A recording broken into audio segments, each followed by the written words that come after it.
Sometimes you just find it hard to click the button on some players in your Dynasty rookie drafts, and 5 players that we are having a hard time clicking the button on, a couple guys that we're going to let our Buffoon Leaguemates draft, is the guys that we're going to talk about in this video. It's not so much that we hate these players. Of course, every single player will have a price point that we take them at. It's that they're going slightly ahead of where we're actually comfortable taking them. So we're going to go in descending order from 5 to 1, talking about our biggest fades in rookie drafts. You're going to want to stick around right to the end.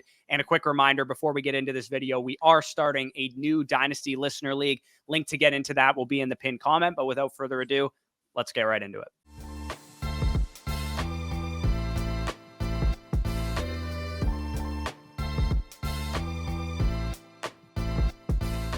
All right, so let's get this thing kicked off with a name that is going very high in rookie drafts. And ironically, a guy that I've actually drafted twice in 2 different leagues because he's fallen to a point where I'm actually comfortable taking him. But Jayden Daniels, right now, quarterback of the Washington Commanders, is the consensus 103 off the board in Superflex rookie drafts. I love Jayden Daniels, the prospect, in terms of what he could represent from a fantasy perspective. He is an excellent runner. He's an electric runner. The decision-making is good. He projects to be a pretty solid NFL quarterback. The thing I'm kind of worried about with Jayden Daniels is where he went with the Washington Commanders. I don't trust the offensive line. I don't trust Cliff Kingsbury. I think outside of Terry McLaurin, I don't really trust the weapons either. With Jayden Daniels, I view him as a guy that could be in danger of losing value early on in his career, even though as a rushing quarterback, he should still maintain solid value. It's just that I would like to see kind of how his rookie season plays out before I fully buy into him. And I understand that that will probably mean that I might miss the boat on Jayden Daniels, because if he comes out and he's just this electric athlete, I'm going to have to pay a first-round startup price tag for this guy. But I'm actually okay doing that, to be honest. And I did actually get some shares of him at 105 in my drafts. It really comes down to this. I cannot click the button on Jayden Daniels over his teammate Malik Neighbors, or his college teammate Malik Neighbors, and over Drake May. Yeah, and that is the point of emphasis I want you guys to take home. And we might have, a fancy title like these are the players you let your Buffoon League mates draft. And we're not calling Jayden Daniels the pick itself a move of a Buffoon League mate. I think it's a buffoon move if you're taking him over Malik Neighbors, if you're taking him over Drake May. And that is the context you have to take out of this situation. And I understand, second overall pick, rushing upside to break fantasy. The pros for Jayden Daniels are absolutely there. I am not denying it. But from a projection standpoint, he simply isn't as crystal clean as those other 2 guys. The 6'5", 220-pound mobile quarterback with the big arm landing with the New England Patriots at 3rd overall, or his teammate who just so happened to grade as a top 2 wide receiver ever on the FSC prospect model. So it just goes to show you that the 105 this year, in my opinion, which is what Jayden Daniels is, would probably be the 101, the 102 in the majority of the years. But taking him over May, over Neighbors, is just something I can't advocate for. And I understand if you're in multiple drafts and you want to mix in a share or 2, that is fine, whatever. But in the majority of your drafts, 80, 90% of those decision points, I'm going with May, I'm going with Malik Neighbors over Jayden Daniels. Yeah, and the reason I was able to get him, full disclosure, at 105 in both of those leagues is because they're both listener leagues. And you guys knew we weren't as high on Jayden Daniels as we were on Drake May and Neighbors. And those guys obviously conversely went different than normal rookie drafts. Most of you guys in your rookie drafts, let us know down below, where did Jayden Daniels go in your draft? Because if he went 102, 103, 104 in a lot of your drafts, I would say that's a smidge too high for where I'm willing to take him. I don't think he would have went over Caleb in any leagues, but maybe if anybody had Jayden Daniels go over Caleb Williams, let us know down below in the comments. The number 2 fade for me, because I think Jayden Daniels is pretty cut and dry in terms of why we're fading him. The number 2 fade for me is one that I also have to preface with every player has their price. I love this prospect. I think he's an outstanding prospect. He is the best prospect at his position that I've ever graded. Same. Brock Bowers as the 6th or the 7th overall player, even in like a 1.5 tight end premium, to me is just a smidge too high. And the reason that I think he's going a little bit too high is because the tight end market overall is better than it's been in years. And he is no longer the advantage at his position that he would have been if he had been, a rookie 2 years ago. So for me with Brock Bowers, knowing that how much I trade in leagues and how often there's trades in the leagues that I'm in, Brock Bowers is the type of asset that you have to draft 107 or 108 and you have to sit and hold for the next 2 to 3 years. And that makes me a little bit nervous that post year one of Brock Bowers' career, maybe Michael Mayer is playing more in inline tight end looks, and Brock Bowers is only like a 65, 70% snap share guy. He's still productive. He's still putting up fantasy points, but I worry about his like redraft projection. Like his underdog fantasy rank right now is like just inside the top 12 tight ends. And to be honest, had he gone to the Jets or something, he'd probably be like tight end 6, tight end 7 off the board. So for me, I worry about like week 9. Well, how are we viewing Brock Bowers? Are you going to be pissed that you spent the 107 on Brock Bowers over JJ McCarthy or over Xavier Worthy or over Ladd McConkey or over Brian Thomas Jr., whoever you have as your wide receiver 4? I could see an argument for any one of the names that I just mentioned being over Brock Bowers. I could even see an argument for Bo Nix potentially being over Brock Bowers, given that his position is more valuable. Now, again, I have him ranked at 9. Only Xavier Worthy and JJ McCarthy that are going on Keep Trade Cut behind him is who I have ahead. So at 9th overall, I'd be totally comfortable taking him. But he's the type of guy, I know this is like canned, annoying advice that some people say all the time, but for me with Brock Bowers, I'm not going to draft him in any of my rookie drafts, and I haven't so far, but I absolutely will try and buy low on him week 6 of his rookie season. Well, yeah, because I mean, other than Sam Laporta, I mean, we've even seen the stink on Kyle Pitts at times throughout his market value, the stink on other tight ends not named, like I said, Sam Laporta, where the tight end market just simply isn't as fruitful as hitting on a big time wide receiver, hitting on a big time quarterback, hitting on a big time running back, because quite simply, like you said, the tight end landscape is just so fruitful at this point where even if people have a tight end core of Jake Ferguson and Dallas Goedert or George Kittle and Greg Dulcich, it's like, where's your market to sell a guy like Brock Bowers? If you're taking Brock Bowers, you're under the expectation that you're holding that asset, like Corey said. So from a market value standpoint, that is the negative that we can say on Brock Bowers, because from a player standpoint, obviously this guy is a freak in nature, should be a top 2 weapon on his offense. And me personally, again, I personally can't let him fall outside of my top 8. Like if I have the 108, I do feel like he still has to be the pick there. But specifically, like you said, if he's going 106, if he's going 107,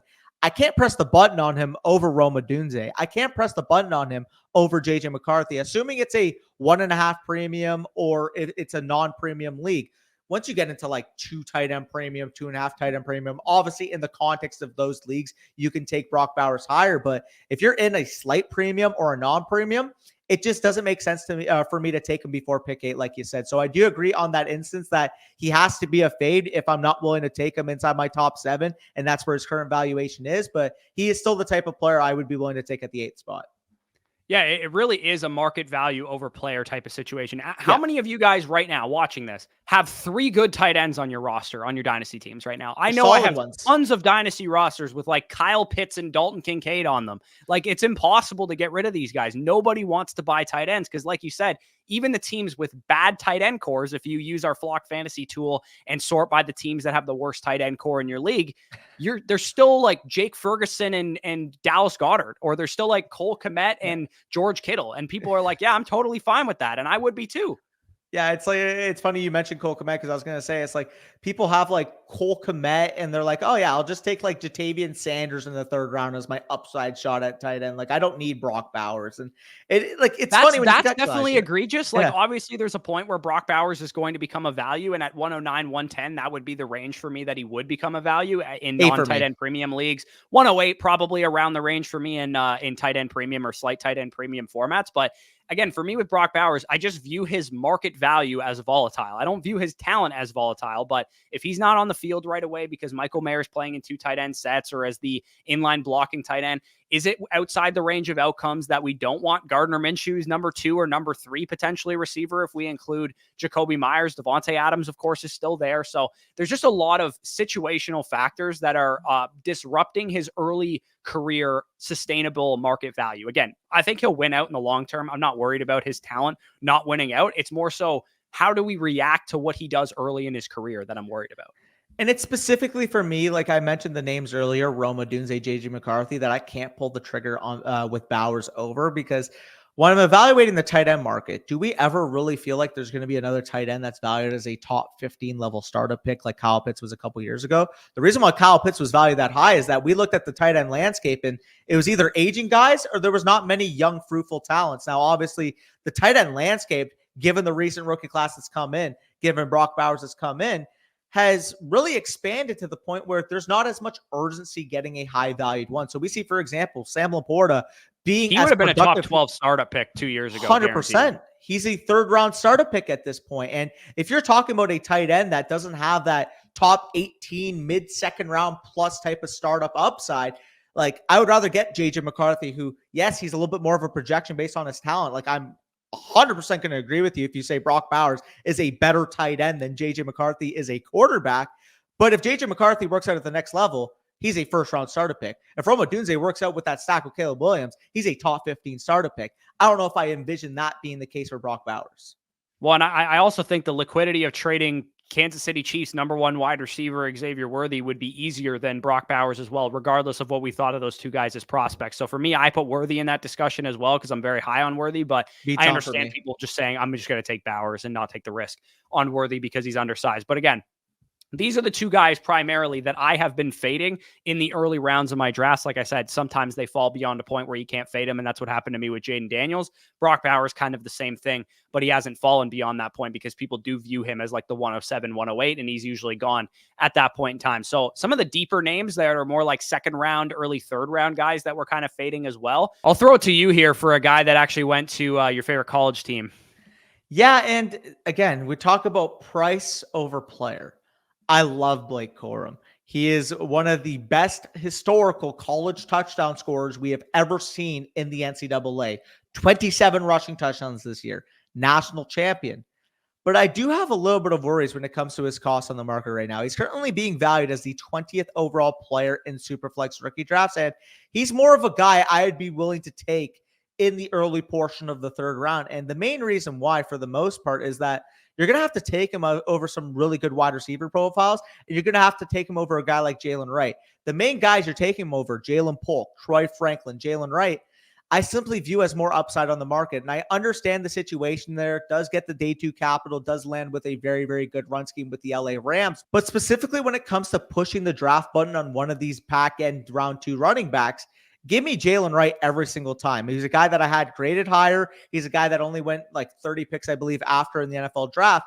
And he's a guy that I feel like, given the context of the Miami offense versus what Corum does in the Rams offense, can do more with less touch workload. On top of that, we saw Kyren Williams handle a legitimate 20, 22 touch per game type of workload this past year. We don't really have evidence of Devon Achane being able to hold up to that type of workload. So for me, again, this comes down to straight cost because he was a top 5 graded running back for me. But if I have to push the draft button on Corum over Wright, over Franklin, over Jalen Polk, I just can't do it. Hence why he's a fade for me.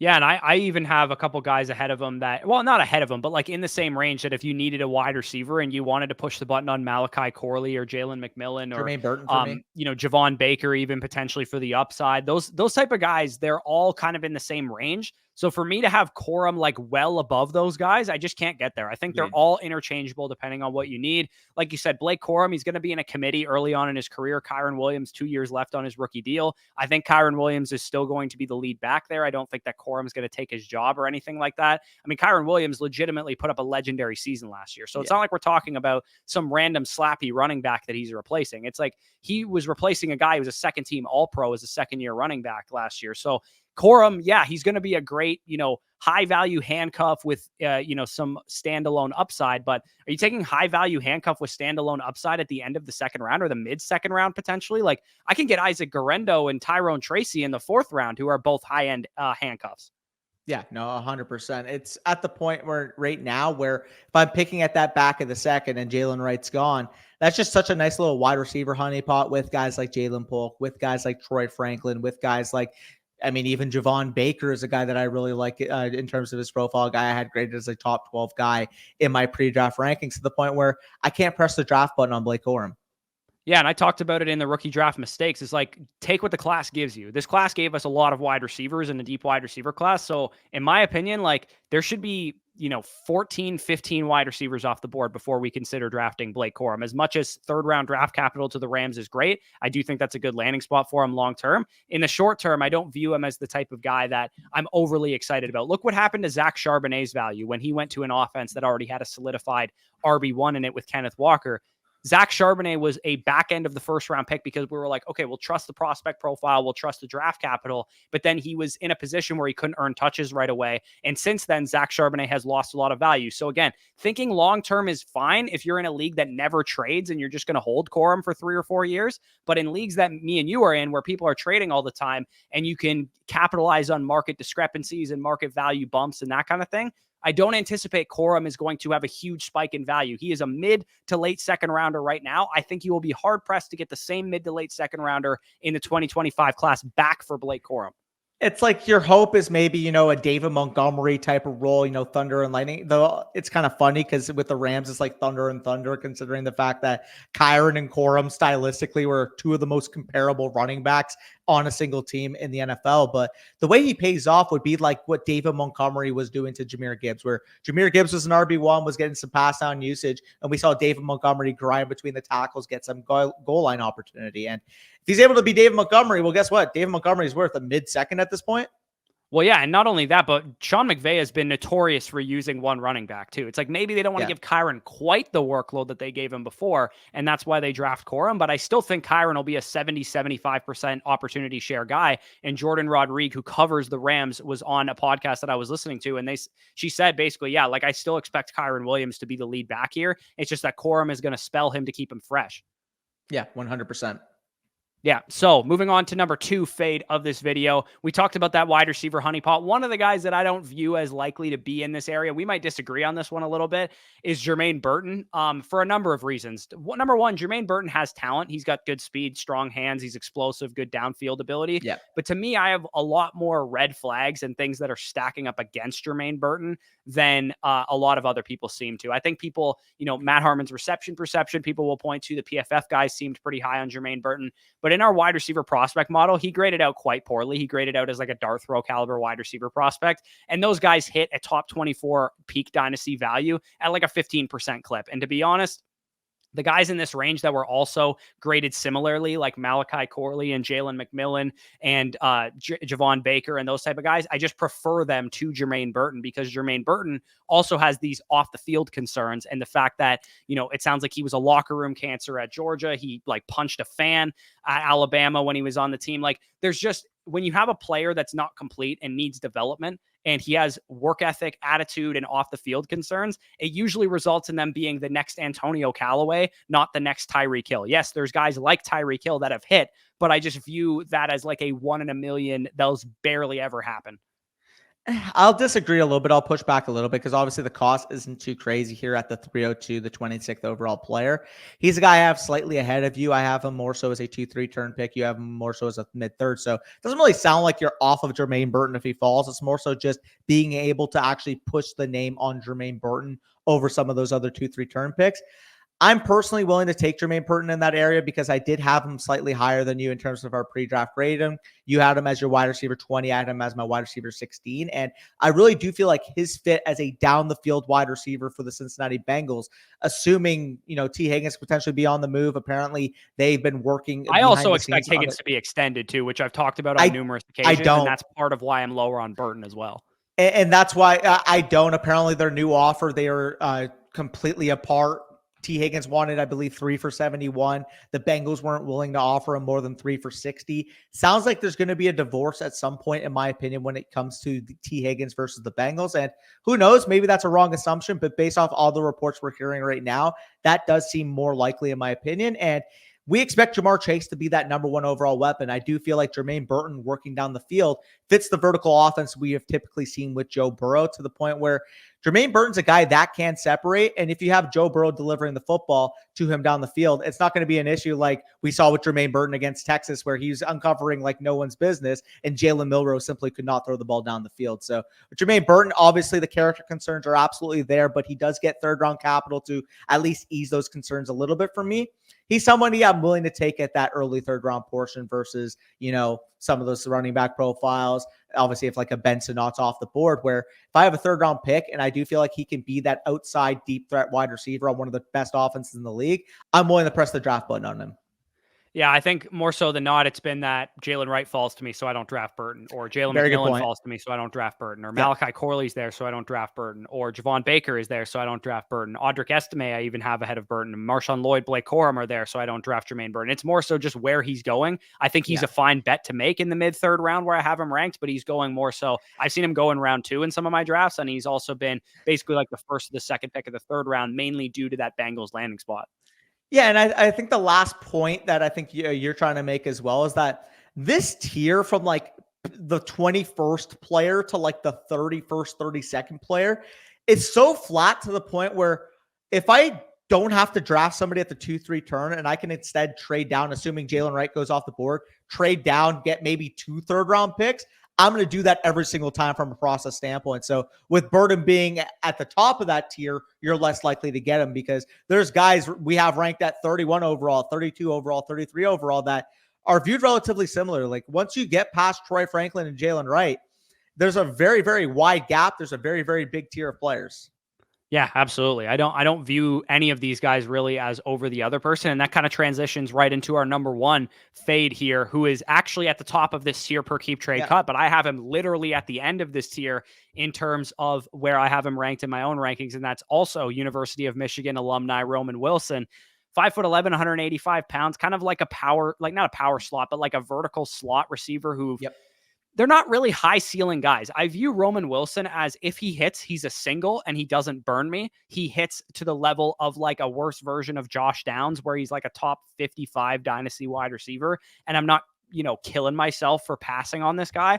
With Roman Wilson, he's quick, he's fast, he's savvy, but he's also not the most refined route runner in the world. He's a guy that I had real concerns with in terms of working through contact at the catch point. I think he's undersized. His production profile is not good. He fits into the same kind of territory that Jermaine Burton did, which is like he's like a dart throw prospect, third round capital. Had he gone in the second round, he would have been considered really an overdrafted reach of a prospect. To me, he should have gone in like round 4 of the NFL draft to the Pittsburgh Steelers. And people might look at this landing spot and be like, oh, there's nobody else there. It's just George Pickens. Nobody else is really there. To me, I look at this landing spot and I'm like, I think Pickens is going to dominate the targets to some degree.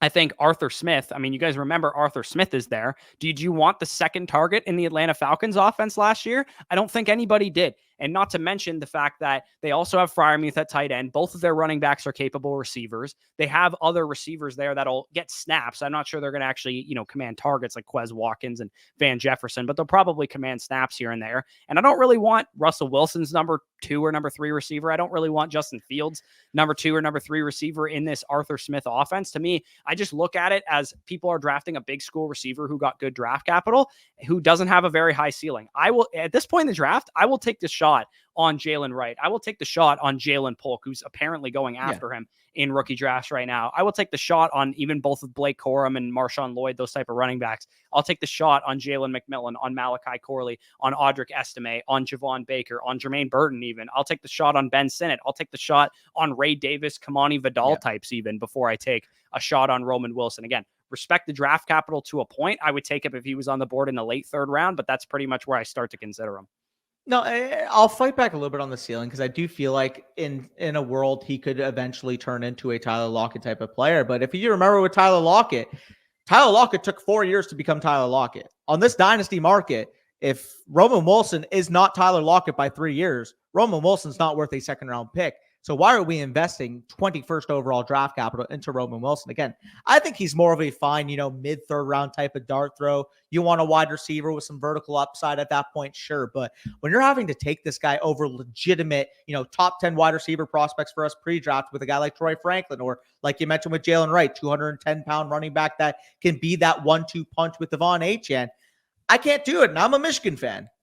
Yeah, no, literally. It's just kind of who's going in his range. I don't think he's a terrible bet to make in round 3. I just think it should be at the end of round 3 that you have to make this bet as opposed to like right at the beginning of round 3 and even round 2 where he's being valued in terms of keep trade cut value right now. So yeah, those are our fades. Again, there were some big names here that people are not going to like. I'm sure people are going to disagree on Jayden Daniels and Brock Bowers. Again, it is totally not the prospect. It's where they're going and where they went to also, because I think both Jayden Daniels and Brock Bowers didn't really get the greatest landing spots either. So those are really the reasons that we're kind of lower on those players. But again, I still have Jayden Daniels number 5 overall player. I would still take him very high in a rookie draft, very high in a startup early 3rd round pick. I just prefer Drake May and I prefer Malik Neighbors, which is why he's a fade for me, quote unquote.